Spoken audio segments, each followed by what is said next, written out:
Territorio Nación Quimbaya, proyecto cultural en la Serranía del Nudo. En nuestro recorrido por la hermosa Serranía del Nudo, con dirección a la ciudad de Marsella, encontramos un valioso proyecto orientado a recuperar las raíces y la historia, la cultura quimbaya, primeros habitantes de nuestra región. Hablamos con el gestor cultural, ambiental y artístico de este valioso proyecto. Y esto sería para fundir en oro para hacer el proceso de fundación. No, los quimbayas se dividieron en dos procesos, dos tiempos, periodo temprano y periodo tardío. Los primeros 1600 años fueron del periodo temprano, donde usaban el proceso de cera perdida y el tumbaga, que es el proceso que era con cobre. Ellos hacían la fundición con cobre. Los únicos en el mundo que de pronto llegaron a hacer un proceso parecido fueron los faraones. Bueno, una cuentica, el nombre suyo en este recorrido, muy buenas que tenemos tardes, tan hermoso por el Alto del Nudo. Bienvenidos. Encontramos un artista plasmando su obra, y una obra que tiene un recobra el hilo perdido de nuestra historia. De la historia ancestral. Cuando quimbaya. llegaron los fundadores en este sector, sobre todo la parte de la colonización, la cultura quimbaya ya había desaparecido, al menos en ese sector. Entonces cuéntenos. Bueno, muy buenas tardes, bienvenidos esto se llama Territorio Nación Quimbaya. Sí. Este fue el corazón de toda esta gran cultura quimbaya. Sí, señor. Y aquí vamos a tratar de recobrar toda esta parte cultural ancestral que es tan desconocida para todos nosotros. Desafortunadamente el 99% de las personas desconocen nuestra historia ancestral quimbaya. Sí.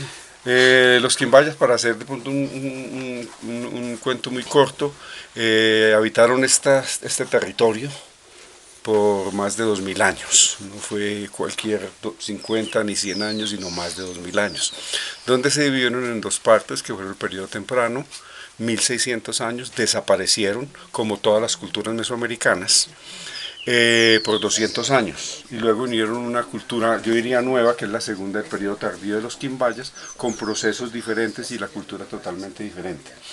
Este proceso de la arcilla ancestral fue un proceso recuperado con maestros, antropólogos, que han venido haciendo un proceso con el Banco de la República. Somos parte del grupo de investigación del Banco de la República. Ah, qué bueno. En esta parte alta esto se denomina el monte Noná. Noná era el cacique del oro o el señor del oro. Ajá. Al venir los españoles había más de 80 cacicazgos, Sí, pero claro. El mayor de ellos era Tacurumbí, Tacurumbí, con su hija Yanuá. Dos de los grandes caciques era el Consotá, porque era el poder económico, porque ellos manejaban todas las minas de oro y de cobre y de sal, en la parte del Consota. Sí. Pero en esta parte, la parte baja de la montaña, ellos tenían un proceso de recuperación del oro. Recuerden, los quimbayas fueron los mayores orfebres de América. Del mundo. Y del mundo. La técnica de la cera perdida, que no la conocían los españoles. Perdida. No, y después en todos los procesos. No la conocía. Pero entonces ellos estaban ubicados en toda esta zona. Si de pronto puede filmar hacia la parte de abajo, toda esta zona estaba Tacurumbí, y en la parte de abajo estaba Marsella. Ahí quedaban el proceso de sacado de oro por aluvión. Pero ellos tenían otro proceso por mina. Tenían otro proceso que era por aluvión, y los mayores recursos de oro de aluviones quedaban lo que eran las minas de Umbra, donde estaban arriba, toda esa parte, en la parte alta del Chocó, hasta arriba, Irra, toda esa parte era dominada en la parte de oro. Pero en esta zona era muy importante esta montaña, porque en la parte alta de la montaña, 2100 metros, ellos tenían un dominio hacia en 360 grados. 360 grados, 120 kilómetros a la redonda. Y está en medio de las cordilleras central y la cordillera occidental. Entonces, esta montaña tenemos recorrido del camino ancestral, el que ellos caminaron. Recuerde que los indios siempre caminaban por la cima de las montañas. Tenemos el recorrido, todavía existe por donde ellos caminaron por 2000 años, ¿cierto? Dentro de estos procesos y estudiando un poquito, nos encontramos con procesos funerarios, que es a lo que hacemos alusión con este mural que estamos haciendo en arcilla. En Barranquilla.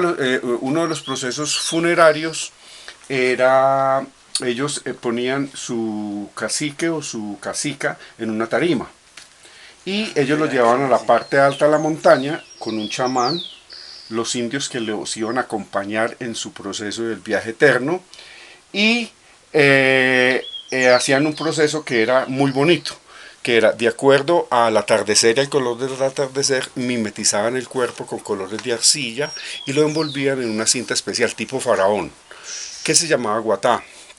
Este tipo de tela era muy especialmente diseñada para este proceso funerario. Era una tela muy delgadita y ellos fueron muy buenos costureros.